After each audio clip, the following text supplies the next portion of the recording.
નમસ્કાર, આપ જોઈ રહ્યા છો લખત ન્યૂઝ અપડેટ ચેનલ। તમામ સમાચાર અને અપડેટ મેળવવા માટે ચેનલને સબસ્ક્રાઇબ કરો અને બેલ આઇકન પર ક્લિક કરો જેથી તમામ સમાચાર અને અપડેટ તમને મળી રહે।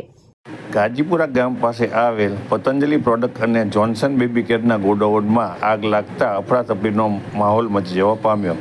આગ પર કાબૂ મેળવવાનો પ્રયાસ ચાલુ કરવામાં આવ્યો। આગમાં લાખો રૂપિયાનો સામાન બળીને ખાક થઈ ગયો હોવાનું જણાવવામાં આવ્યું।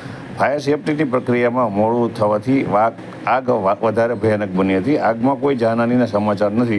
આગ સવારે 9 વાગ્યાના સુમારેની આસપાસ લાગી હોવાનું માનવામાં આવી રહ્યું છે।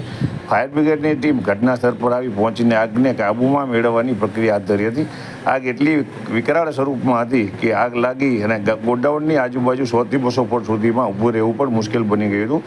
ફાયર બ્રિગેડની 3 થી 4 ફાયર ફાઇટરના સાધનો ઘટના સ્થળ પર આવી પહોંચ્યા હતા અને આગ ઓલવવાની કામગીરી શરૂ કરી દેવામાં આવી હતી। આગ એટલી બધી ભારે હતી કે ઘટના સ્થળથી 5 કિલોમીટર દૂર સુધી આગના ધુમાડા નજરે પડતા લોકોના ટોળે ટોળા બનાવના સ્થળ પાસે એકત્ર થઈ ગયા હતા।